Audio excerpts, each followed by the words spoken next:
I've just spent the last 4 days driving around in this. It's a Cayman GTS, and I've reached the following conclusion. How on earth do you make a better sports car than this? The answer's obvious, isn't it? You build a Cayman GT4.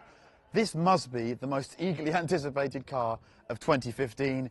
We're at Portimao again. Still remains a great place. The sun's out. Let's go and find out what Porsche's done here. We're at sunny Portimao again, which is no bad thing. But before we explore the way this thing drives, let's have a quick poke around the machine. This is the entry-level track toy from Stuttgart, but the numbers are still big.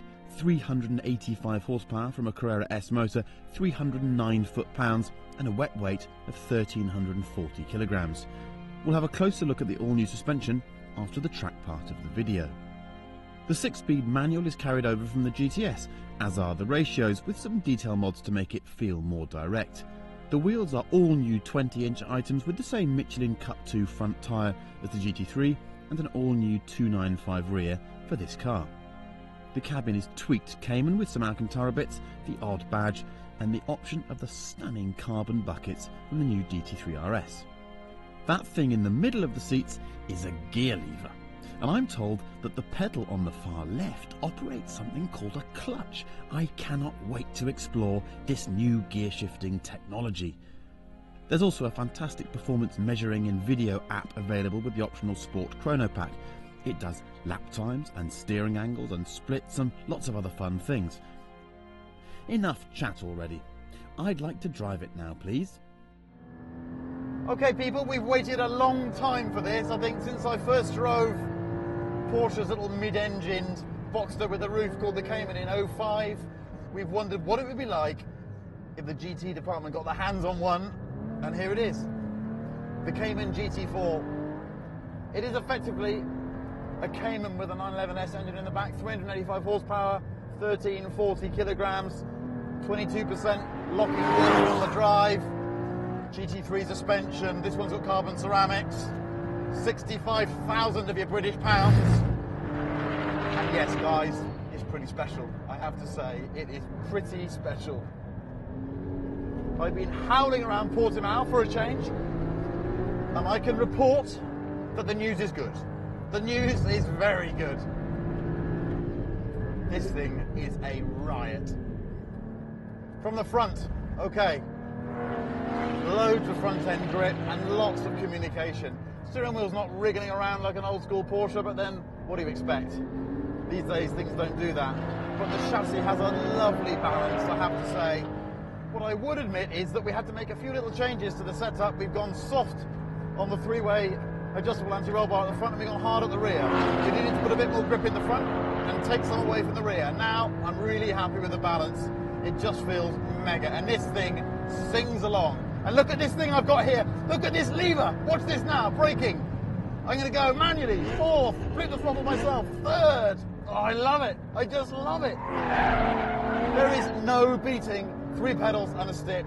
And for that alone, this car is an absolute triumph, I have to say. A triumph. Oh. Now the noise is fantastic, the quality of the gear shift is great, the braking performance is great. This car is A+ in so many areas, but there's probably only one big but for me: gear ratios. It's got standard gear ratios and they're quite long. I mean, it's pulling the thick end of 80 miles an hour in second gear. So sometimes it feels like you'd like a snappier gearbox and be getting up through those ratios more regularly, but other than that, for 65 grand, I just don't know what you can expect more, really. I just love it. I just love it. We've got a special Michelin Pilot Sport Cup 2 tyre that's got 3 compounds. We'll have a look at that in a minute. It's just the thing. I love it, and I love the sense of balance on the car. You can, with the roll bar set like this, get to that point, that lovely mid-engine feel where the grip's right down the side of the car, and then it becomes throttle adjustable. And really, you don't steer the car with the steering wheel, you just use the throttle and just alter the angle. I mean, do I look like I'm having fun? I hope I do, because I am. It revs up to 7.75, makes all the right noises. Okay, it doesn't feel as special as the 911 GT3 engine because it's not, but it's still pretty spectacular. It's still pretty spectacular. Porsche had a tough job here to try and fit this car between the Cayman GTS and a kind of GT3 911, and I think they've done a really clever job. You'll want this thing if you're in the market for it, but I wouldn't sell a 991 GT3 to have it. That's quite crucial. I really wouldn't. There's still something about the GT3 that takes it to a level beyond this, and it's handy in the powertrain. But this is spectacular, it really is. Wonder what happens if you sort of throw it around a bit.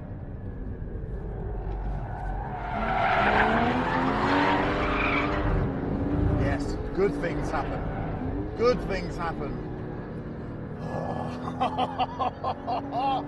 And it feels compact, and this sports seat, the carbon seat from the new GT3 RS is just mega. And I love the fact that you can just get these little rotations going into the corner. Use the mass, here we go, we'll just back it in a little bit, there it goes, off the throttle and on the throttle, ride it out. It is a car that you can drive in a nice straight fashion, but you can yob it if you want to. And there's a nice space in between where you can just explore neat little angles. It's delicious, it really is delicious.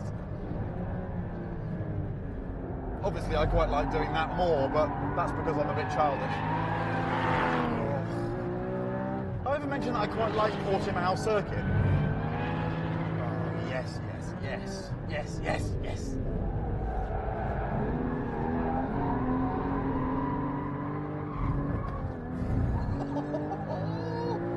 Oh. She's a honey. She's a honey. And people are a bit angry because they can't buy one, and frankly, what I'm going to say about it is not going to make anyone less angry, because you want one of these. You really want one of these.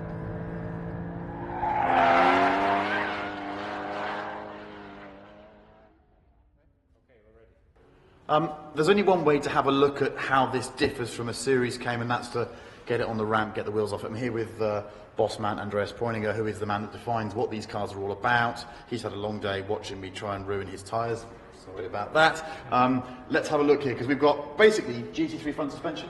It's basically the whole front suspension is basically the same part number than we have in the Cup car and the GT3. Look at this forged aluminum wishbones, the split wishbones that you can alter the camber with. We've got the aluminum damper system with very lightweight springs that are heat adjustable with an aluminum damper tube. So all the uprights are perfectly the same as GT3. So all the things, including the stabilizers and the settings for the stabilizers, which you can adjust here, is a carryover from GT3 and was adapted to this platform, and it works outstandingly, as you have noticed. And we've got the key change for me is you've got a three-way adjustable front roll bar, yeah? Yeah, you've got a front roll bar that you can adjust in different positions that you see here. There's the different holes in it, so you can adjust it to your own liking if you want that, like a little bit more an understeering car, more oversteering like you do. That's why we have this setup here. And yeah, you can play with it. And we have ball bearings at the top mounts. We have ball bearings between the uprights and the lower wishbones, and we have ball bearings between the subframe and the wishbone as well. So it's a lot of race technology here, including this 410mm PCCB brake, which is quite big on that car. There's some removable stuff at the front, isn't there? Yeah, if you look at this part, we've got a part here that's a diffuser channel, and you can take off this tappet here, this lid. Yeah. And but it's only you should take it only off when you alter the angle of the rear wing, because you can like put it on from 4.5 degrees to about 7. Yeah. And to balance out the front, you have to take away these parts here, and then the car is in perfect balance again. So another thing to adjust and to play around with. Let's go to the back. There's an engine in the back. Yeah. Okay. In the middle. So, in the middle. I can actually walk underneath this. So again, suspension looks massively different. It's completely new, so it's not interchangeable with the Cayman. So we made new uprights especially for that car with new pivot points. We've got ball bearings all over. We got a new steering rod. We got a cross member that is reinforced and has a different geometry. We made a new, completely new Damper, a Bilstein damper at the back with a very lightweight spring with helper springs. It's got a helper spring. When was the last GT car that had a helper spring? It was a GT2 RS, the first that had one, and we had it on the 4-liter as well, and it's here as well.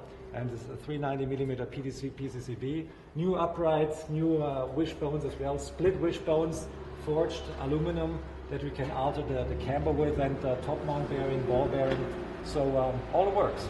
What about the shell? Is there any change to the shell where is it absolutely standard Cayman? The body in white? Yeah. The body in white has some modifications to it. Yeah. So, but it's similar, but it needed some modifications for putting in the roll cage, for some strengthening up here and there. And I forgot to mention the stabilizer in the back. It's adjustable in 3 settings as well. Okay, so you've got adjustment. Effectively, you've got a GT3 suspension system on a Cayman. Well, on the front, yes. Yeah. On the back, it's a new GT4 suspension system built with the same philosophy that goes for all the GT cars and the Cup cars. And of course, the fun component in there, differential, 22% on lockup? It's 22% on lockup and 27% on overrun. Yeah, okay. There you go. For the geeks out there, you just got to look underneath the new Cayman GT4. On the road, this car is a honey. Leave the dampers in the softest setting and it's barely any harsher than a Cayman GTS. And the new Michelin Cups have proper tread depth and therefore decent wet weather performance. In fact, the Cup 2 is a special tyre.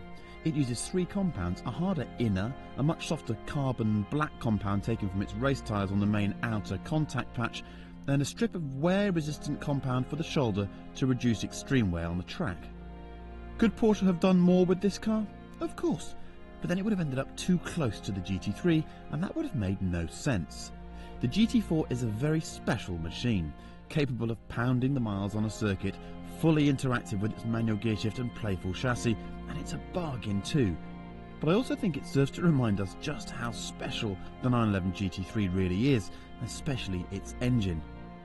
The biggest problem Porsche now has is building enough GT4s to satisfy demand, which, when you think about it, isn't a bad problem to have.